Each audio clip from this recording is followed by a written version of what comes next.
Namo Bhagavate Vasudevaya.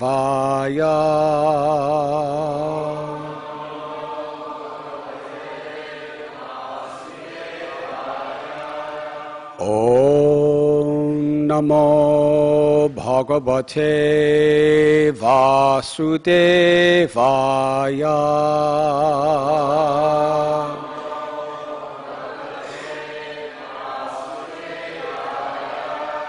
Om Namo Bhagavate Vasudevaya.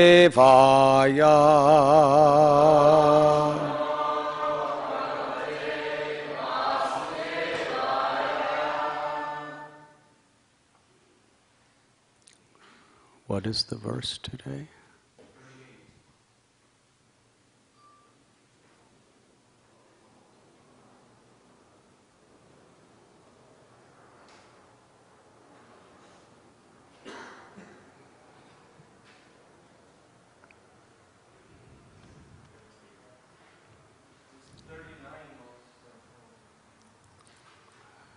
Huh? I spoke 38 yesterday. 39.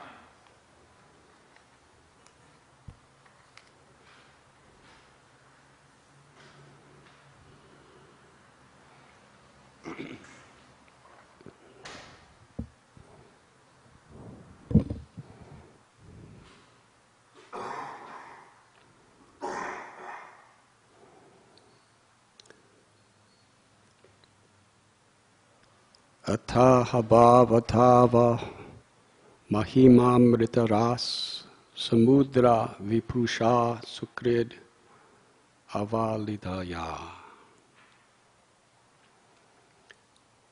Therefore, O killer of the Madhu demon, incessant transcendental bliss flows in the minds of those who have even once tasted but a drop of the nectar from the ocean of your glories. Such exalted devotees forget the tiny reflection of so-called material happiness produced from the material senses of sight and sound.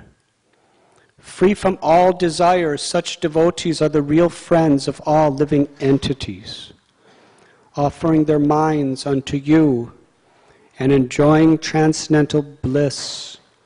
They are expert in achieving the real goal of life. O Lord, you are the soul and dear friend of such devotees who never need return to this material world. How could they give up engagement in your devotional service? Purport by His Divine Grace, A.C. Bhaktivedanta Swami Prabhupada. Although non-devotees, because of their meager knowledge and speculative habits, cannot understand the real nature of the Lord, a devotee who has once tasted the nectar from the Lord's lotus feet can realize what transcendental pleasure there is in the Lord's devotional service. A devotee knows that simply by rendering service to the Lord, he serves everyone. Therefore, devotees are real friends to all living entities. Only a pure devotee can preach the glories of the Lord for the benefit of all conditioned souls.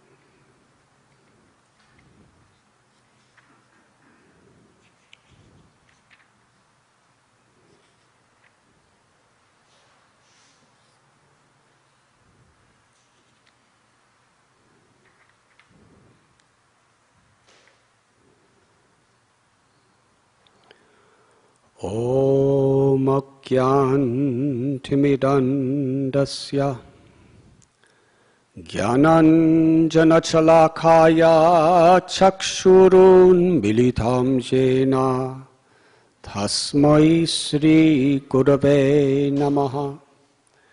Sri Chaitanya Manobhishtam Stapitam Yena Bhutale Swayam Rupa Kadamayam Dadati Swapadantikam Vandeham Sri Guru Sri Juthapadakamalam Sri Gurun Vaishnavamscha Sri Rupam Sagrajatam Sahagana Raghunathan Bitham Tham Sajivam Sadvaitam Savadutam Parijana Sahitam Krishna Chaitanya Devam Sri Radha Krishna Padan Sahagana Lalita Sri Vishakan Bitamscha. He Krishna Karuna Sindhu Dina Bandhu Jagatpate Gopesha Gopika Kanta Radha Kanta Namostate Tapta Kanchana Gaurangi Radhe Vrindavaneshwari Vrishabhanu Suthe Devi Pranamami Hari Priye Vanshakalpatarubhyascha Kripa Sindhubhya evacha Patithanam Bhavanibhyo Vaishnavebhyo Namo Namaha. Sri Krishna Chaitanya Prabhu Nityananda Sri Advaita Gadadhar Srivasadi Gaura Bhakta Brinda. Hare Krishna Krishna Krishna Hare Hare Hare Rama Rama Rama Hare Hare. Therefore, O killer of the Madhu demon, incessant transcendental bliss flows in the minds of those who have even once tasted but a drop of the nectar from the ocean of your glories. Such exalted devotees forget the tiny reflection of so-called material happiness produced from the material senses of sight and sound. Free from all desires, such devotees are the real friends of all living entities, offering their minds unto you and enjoying transcendental bliss. They are expert in achieving the real goal of life. O Lord, you are the soul and dear friend of such devotees who never need to return to this material world. How could they give up engagement in your devotional service? We are reading today from Srimad Bhagavatam, Canto 6, Chapter 9, The Appearance of the Demon Vritrasura, Text 39.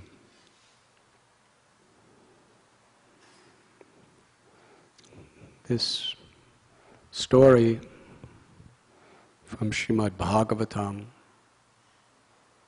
is filled with crucial lessons for those on the path of pure devotion. The very structure of the story in which the teachings are revealed tell us so much about what we should aspire for, what we should be aware of.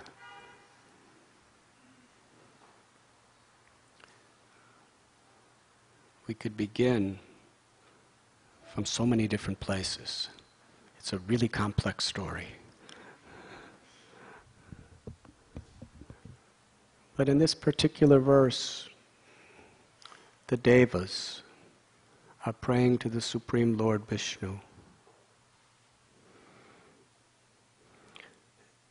They have realization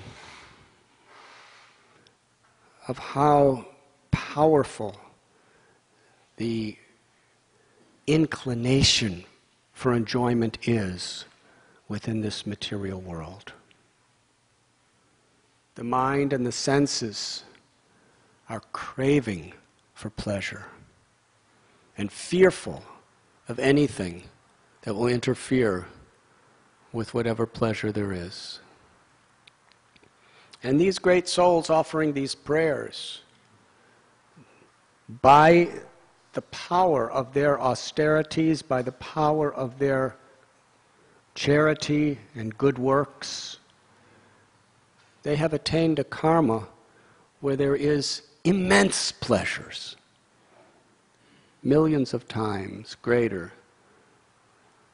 than what we can acquire in our little human existence on this earth. But yet they understand and they have experience that no amount of temporary pleasure could ever satisfy the heart. The reason? Because the eternal soul, the true self, is Satchidananda, eternal, full of knowledge and full of bliss, has an eternal relationship with the Supreme Absolute Truth, Krishna, who is all attractive. And the flow of love between the soul and Krishna is unlimited and forever. Forgetful of that, we are trying to find an alternative experience of happiness through rubbing the senses and the mind against objects. Whether it be gross objects that we can touch or feel or smell or hear, or subtle objects like adoration, distinction, control, but always hungry for more, never satisfied. The Gita tells us when a fire is burning, if you put fuel in the fire, it appears that the fire is subdued until the fuel is consumed, then the fire becomes hungrier than ever before. That is the nature of this world. But they have been put into a most critical, dangerous condition because of their egoistic desire to try to enjoy within this world. And now they are praying to the Lord that if we could simply taste a single drop of the nectar of loving service to you, then all the so-called pleasures of this material world become utterly insignificant.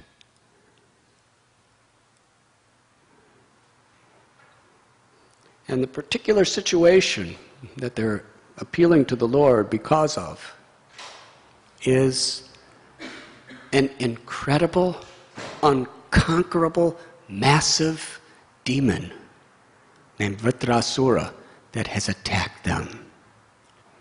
He's so huge and he's so powerful that there is nothing that they could possibly do to withstand his prowess. They're about to lose all their property, their families. They're about to lose their lives. And although they're very, very great conquerors, they're devas, there's nothing they could do except turn to God, which is actually the only thing anybody can ever do at any time that has any substantial, lasting effect on protecting us. Yes, we may call the police if some burglar comes to our house, and the police may or may not be able to stop the crime. But meanwhile, the power of time at the time of the crime is diminishing your life second by second by second. You're growing old. You're going to die. You're going to lose everything. Whoever you are, whatever you're doing. So really the only protection in this world is Daivi he shugunamai mama maya duratyaya. When we take shelter of the Lord, then by the Lord's grace delivers us from this whole illusion of material existence, awakens our eternal soul. So the devas are really in a predicament. It's not something they could just go to a meeting and discuss for, several weeks of what are we going to do about this. This massive personality is right now, he's so big, he's stepping on them like ants and crushing them. Yes? And he's right on top of them. So what are they going to do? They all turned to God, the only real solution. They surrendered. And it's interesting to understand where this Vritrasura has come from. There's a common saying, you cannot judge a book by looking at its cover. This is a most graphic example of that, on the highest level of transcendence. There was a king named Chitraketu. He was a very great, pious, religious man. And he needed a son to be the next king, because that was the tradition in those days.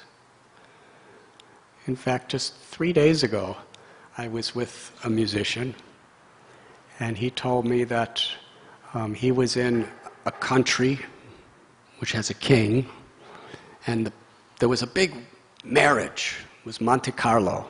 There was a big, big marriage, and this band came, an American band came to play for their marriage. And the reason it was such a big celebration is that this particular prince, he wasn't married, and he needed to have a child to be the next king. Otherwise, there is no king. It has to be a biological line. So it was great anxiety for the country that the prince had no child, and that for the child to be authorized, it has to be from a properly married wife. So there was a marriage, and the whole idea of this is he will have a son who will be the next king. So among kingdoms, this is still going on today, although kingdoms are not very influential these days. But in the days of this Srimad Bhagavatam, this particular story, King Chitraketu, he was such a magnanimous, benevolent king. All the citizens loved him. Could you imagine having a leader where everyone loves you? And there was no political parties. He was the king until he decided to give it to his son. There was no votes. There was no campaigning. And he had such property, today he would be a trillionaire.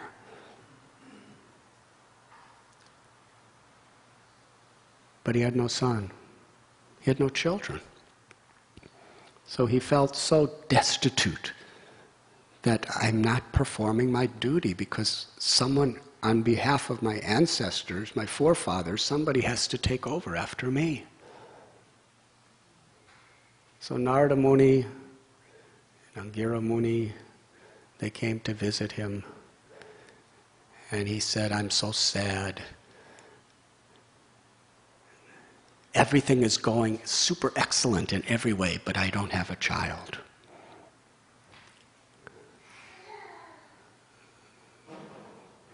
So they gave him some blessings, some sadhana. Said, you'll have a child, and his name will be Harshashoka, which means one who gives happiness and distress. Every child gives happiness and distress. So that was something acceptable. So he had the child, but the particular queen that had the child, that gave so much happiness to the father, she was celebrated by everyone. But then there were other queens who burned with envy. It's the nature of the world. If you do something good, some people will love you, and some people will be envious and hate you. And the more substantial good anyone does, the more they could be loved, and the more deep-seated people will envy and hate. It's always been like this in this world. They envied this queen so much. And envy can really cloud one's intelligence. You just become so victimized by this energy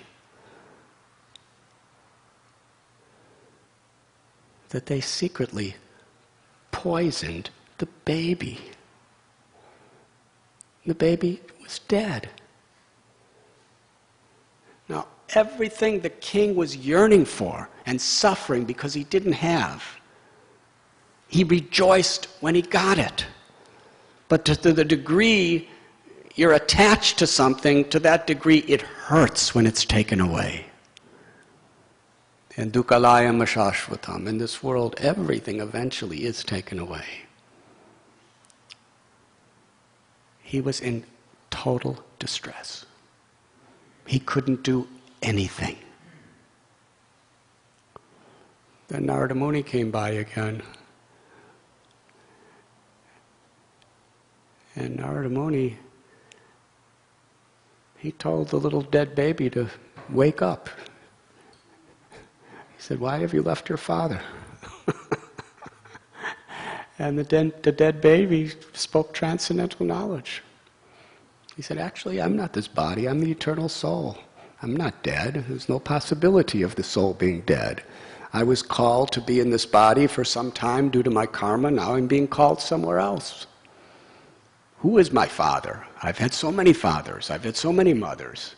As my soul is transmigrating birth after birth after birth after birth after birth. Aham bija pratapita. The Supreme Lord is our eternal father and mother.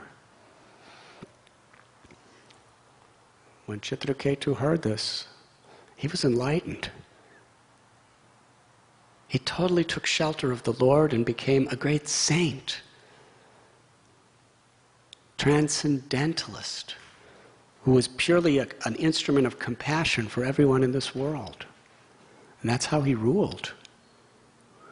And one day he was on a tour, and he happened to be around the Kailash area, and he saw Shankar, Lord Shiva. And it was really an interesting setting, because there were all these great yogis, swamis, ascetics, rishis, who had renounced everything of the world to live in the jungle for the purpose of detachment from egoistic material enjoyment, to attach themselves to the highest liberation. That's why they all lived together in the jungle. And their ultimate hero, their guru, was Lord Shiva. And Lord Shiva was among the greatest rishis and sages of the world. And he was sitting, giving them a lecture on the subject of renunciation. And as he was speaking, Lord Shiva's consort, Parvati, was sitting on his lap. And he was embracing her very affectionately in front of all these swamis, yogis, and rishis, telling them about renunciation. And he was embracing her with so much love. And the rishis, they were just listening. They were learning, they were taking notes in their minds of everything he was saying. But for Chitraketu, this was really, it was really unusual to give a class like this. So he just couldn't help himself from speaking what was in his heart. Lord Shiva, he's telling all these great renunciates about renunciation while he's embracing his wife on his lap. How is this? And Lord Shiva, he understood the heart of Chitraketu. So he just smiled. And all the great sages and rishis, they didn't say anything, because it was all inconceivable to them. But Parvati did not like this. That who is this person to question the integrity of Shiva, my husband, my beloved? And she became quite angry. And she said, you are a shameless fool. You call yourself a king?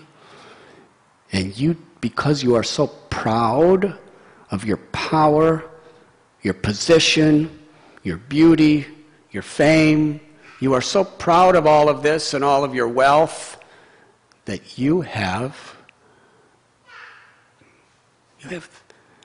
become so low and shameless that you think you can question the integrity of Shiva?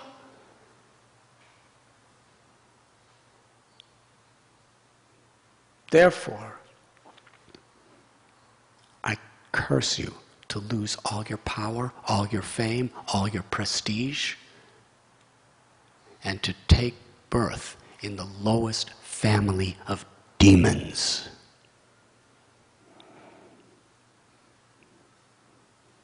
Now, if one of us tells you that,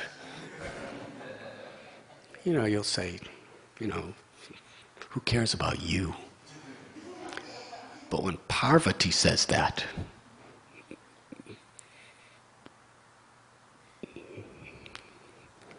it's going to happen. Chitraketu bowed down to Parvati with folded hands and a grateful heart. The man was just cursed to die and become a lowly demon in hell. And he bowed down with gratitude. And he said, actually, I didn't mean to offend Lord Shiva. I was actually glorifying him in another way, but you didn't understand me properly. But still, you did curse me that I have to take a hellish, lowish birth of being an enemy of all the devotees. And if that is the wish of my Lord, if that is my destiny, I thank you. Now, with your permission, I will go to take my next birth. Tatenu kampam susamikshimano bunjana evatmikrita vikamam. The fact is, Chitraketu Maharaj did make a serious mistake. And when the reaction came, instead of retaliating, because he did have the largest armies on the whole planet, he could have retaliated. He could have made excuses. He accepted even this most painful destiny as the grace of God. And he was happy. He was grateful. And he thanked the Lord and thanked Parvati and asked permission. Now let me go on and carry what I'm supposed to do. When Lord Shiva saw his reaction, he became ecstatic. Narayana parasarve nakutachana vidyate swarga pavarga narakeshu apitulyarta darshana. He said, just see the qualities of a devotee of Lord Narayan. All they want to do is serve. Whether they're in heaven, whether they're on earth, or whether they're in hell, makes no difference to them, because they know in any situation they can serve. Just see this Chitraketu Maharaj. He's happy to serve wherever the Lord wants him, in any situation. This is the glories of the true devotees. This is the highest liberation. Where there's love in the heart, we know that there is no situation, there is no predicament in the material, spiritual, or anywhere that we cannot serve. And our happiness comes through our service, not through the environment. Lord Shiva himself glorified Chitraketu as being the greatest Mahatma, the greatest saint. But then Chitraketu died and took his birth as Vritrasura, this really hideous, ugly, gigantic king of demons. And he's attacking the Lord's devotees because that's what he was supposed to do in this birth. And Indra, I'm going to go fast forward. There's going to be a tremendous battle between Indra and Vritrasura. And Vritrasura was just more powerful in every way than Indra, the king of heaven. Indra threw a thunderbolt at him, and Vritrasura just caught it and threw it back. And it hit Indra's elephant, and Indra's elephant vomited and fell down. And Indra was thinking, finished. There's nothing I could do against this unbelievable personality. He's just too much for all of us. There's nothing I could do. He gave up. And then Vritrasura, he spoke beautiful prayers to the Lord and incredible instructions to Indra that the greatest saints in the history of the world for thousands of years have recited these prayers of the demon for spiritual knowledge, direction, and enlightenment.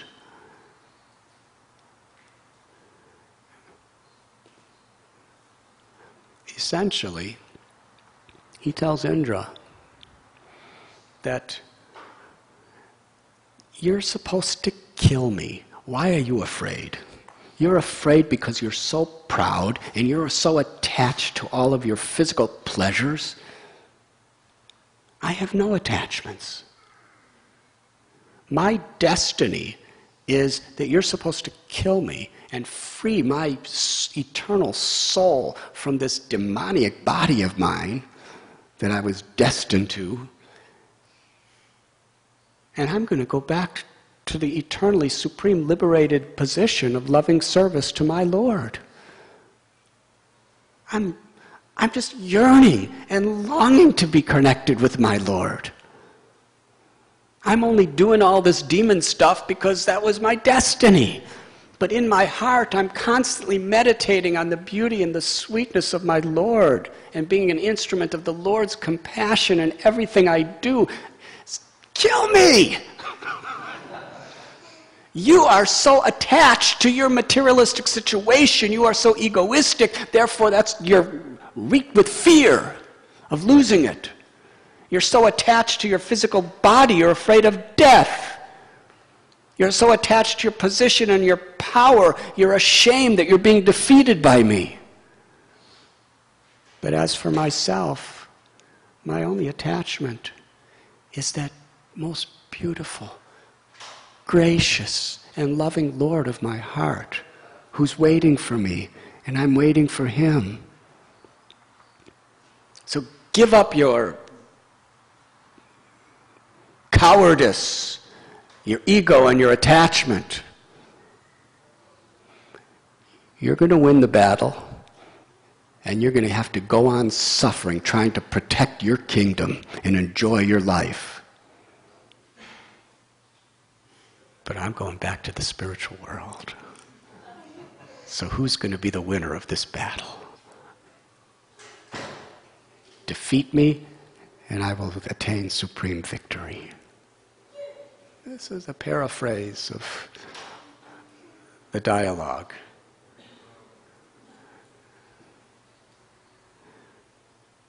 So here are the greatest devotees in the bodies of devas who are mixed up with all kinds of material attachments. And here is a person of the lowest possible birth in a gruesome body of a demon who's a Paramhamsa, who's the greatest of saints, who's speaking transcendental knowledge to everyone. Because Vritrasura, despite his material condition, he was constantly tasting the nectar of loving service to the Lord, the nectar that is being described in this particular verse.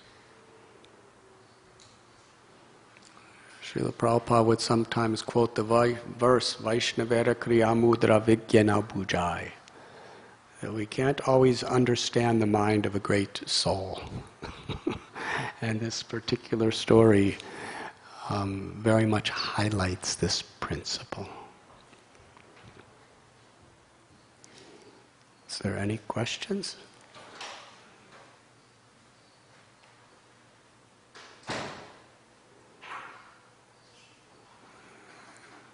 Yes.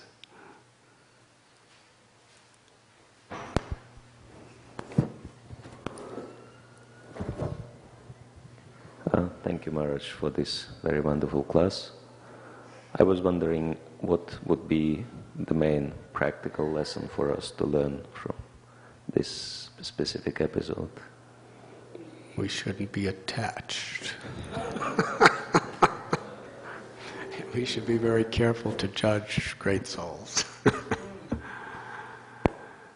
Because, throughout the whole theme of the story really is about learning how to respect others, even in difficult circumstances. From another perspective, from the Deva's perspective, this came about when Indra was sitting in an assembly of the Devas, the Charanas, the Gandharvas, the Apsaras. He was being fanned with chamaras. He was sitting on a magnificent bejeweled throne. There were the most exalted people of the world chanting his praises because he was their king. And he became proud. Indra's a devotee. But even devotees can become proud. And if Krishna wants to show special mercy upon a devotee, somehow or other will take away that pride. So here is Indra sitting in this incredible assembly of great personalities being worshipped. And Indra's guru walked in the assembly room, Brihaspati. And Indra was so infatuated by the recognition, by the glorification, by the worship that all of these people were giving him, that he was just totally absorbed in that. And when his guru, Brihaspati, came in the room, Indra just sat there and continued accepting all the glorification and worship. He didn't say anything negative. He just didn't say anything. He didn't have the common respect to stand up and greet a great person or offer him a seat, because he had his seat. He was obviously thinking, I'm so important to all these people that I don't have to, respect somebody else in this situation.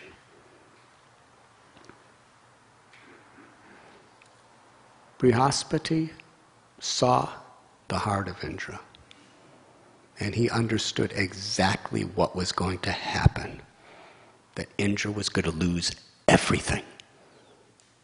So Brihaspati didn't curse, didn't say a word. He just understood destiny is going to take its course. And he silently left the room. After he left, Indra realized, what did I just do? This great sage, my guru, came in, and I was so absorbed in being glorified, in being respected myself, that I showed no respect for him. And he looked all over for him, but it was too late.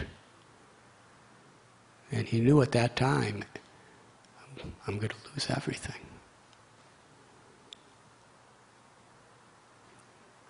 Yasyaham anugrinnami harishita dhanam shanai. Srila Prabhupada would quote that when the Lord wants to show compassion, He'll give you what you want. But when He wants to show very intimate compassion, He'll take away whatever is an obstacle to seriously taking shelter of His loving service.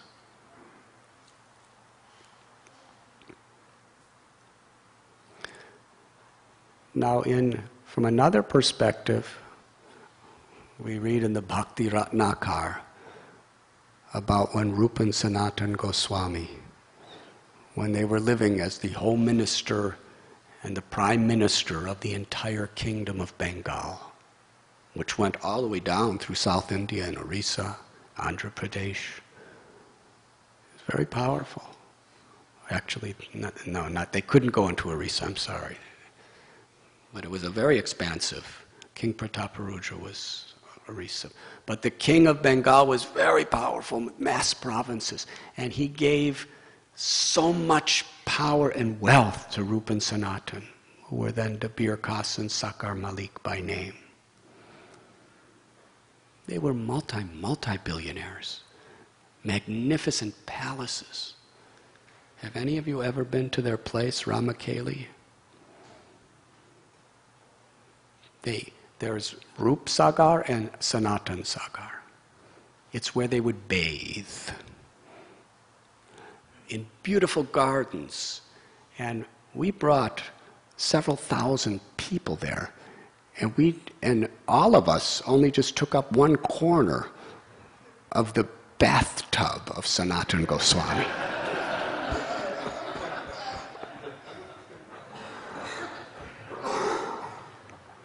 And this is 500 years later. You could imagine what it was like when it was brand new. And they were the greatest scholars in the world, too. They knew all languages. Srinivasacharya's father was telling Srinivasacharya about how when he was young, he went to Ramkeli. And he went to this assembly house. Rupa and Sanatana would invite scholars or pundits to discuss scriptures from all over the different countries. And for that purpose, they had built magnificent assembly houses. And it was all their property. And he said when everyone came, all the greatest scholars of the world would come and assemble there. And Rupa and Sanatana, they would sit, and they were so physically beautiful. They were like two cupids. And they had such knowledge. Their intellect was so sharp that it far surpassed all the scholars of the world. And they had such incredible wealth that they could create such symposiums. He said, what impressed him the most is even in that assembly, sitting in their exalted seats, if anyone came in, they would come down off their seats, they would greet that person, bow to him, arrange accommodations, arrange prasad, give everything. He said, this is the most extraordinary person. One who has so much and is still humble like a blade of grass. Amanina manadena. Lord Chaitanya taught, true renunciation is this. True renunciation doesn't mean living like a beggar. True renunciation doesn't mean giving away all the physical things you have, including your cell phones.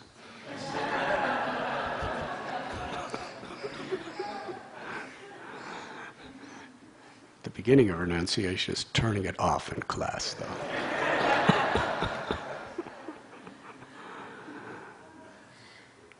Lord Chaitanya taught that true renunciation, whether you're a king or whether you're a Swami living in the forest, real renunciation is amanina manadena.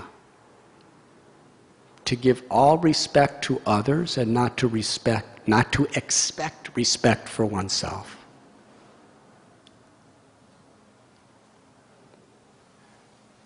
And respect means, in practical terms, to honor the presence of God in everyone's heart. And according to that, our particular position of that person, we want to serve them. Prahlad Maharaj explains how a person is a servant of everyone. To those who are in an exalted, superior position, we serve them by submissively inquiring, taking guidance, instructions, and following those instructions.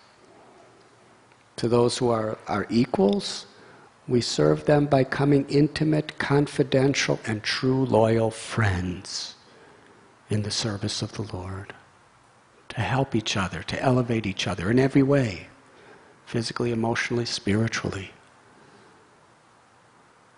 To those who are in a lesser position, in a sense, and we serve them by giving them all honor and respect through trying to do everything within our power to uplift them in every way. And for those who are very antagonistic, if there's nothing we could really do for them to help them, then we honor them and respect them and serve them by keeping a distance and offering respect to the spiritual essence, to the presence of the Paramatma within their hearts. But in this way, to every living being, we're servant. And we read about great souls like Vasudeva the leper. He had leprosy and there were worms eating his body away. And if a worm fell from his body, Vasudeva would offer his obeisances to the worm. And very, very respectfully and tender, lovingly, he would just pick up that little worm and say, you know, here's something to eat. Here's some place to live, and place him right back in the body from where he came from. Now, we cannot imitate that. If we try to imitate the most exalted souls, we will either go insane or we will die. But the principle is how to give honor and service to everyone according to their position. When I lived in the jungle of Himalayas, one sadhu taught me this. He says, you have to serve everyone. You have to honor and respect everyone. And for the poison cobras and the scorpions and the leopards and the panthers. You don't serve them by embracing them, because they don't want you to embrace them. That's why they bite you, because they don't like you to do that stuff to them. You give real service to them by just staying out of their way. And just from a distance, honoring that God is within their heart. So Rupa and Sanatan, even people who were so less than them in every way, in knowledge and strength and wealth and fame, even just a common person who just walked in, they would bow down. They would offer them a seat. They would arrange accommodations. They would arrange prasad personally, directly. And Srinivasacharya's father was saying, this is the greatest quality in a human being. The quality of respect. The quality of honoring others in service. And this quality really melts people's hearts. Srila Prabhupada had that quality. And it melted hearts. Here was Srila Prabhupada, great scholar of Vedanta. A Paramhamsa, most exalted saint, pure devotee, was living in Vrindavan, relishing the deepest nectar of the loving pastimes of Radha and Krishna. He came to the Lower East Side of New York. Before that, he was in the Bowery. And here he is, 70 years old, and he's with teenagers, or people in their early 20s. And here he is, a great scholar of Vedanta, who's living the highest, most moral, ethical, spiritual life. And he's with hippies. Prabhupada was bathing 3 times a day. These people hardly bathe 3 times a year.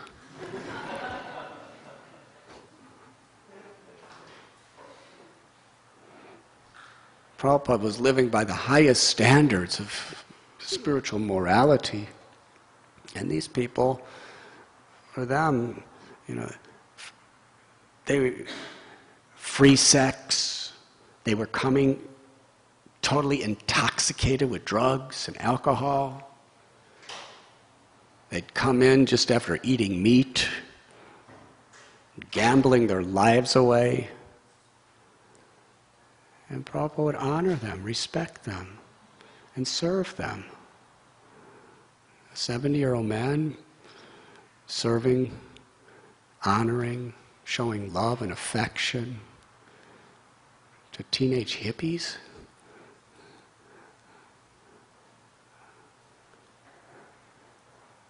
And because of that quality, he totally melted their hearts. He conquered their lives. Because it wasn't his, it was God's love just manifesting through him in the most incredible way. And they were willing to accept anything he said.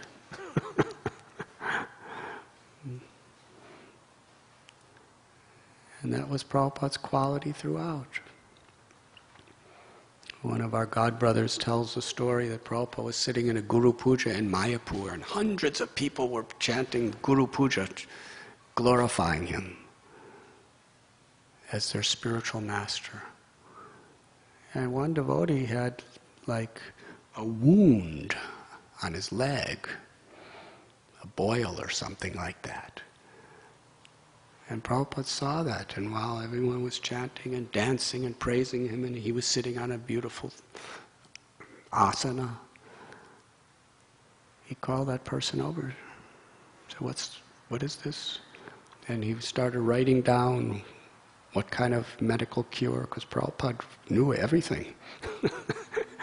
Told him you get some ghee and you put some turmeric and you boil it together and put a little of this thing in, and then you put it in a compress and put it on your leg, and gave him some rupees to buy the ingredients.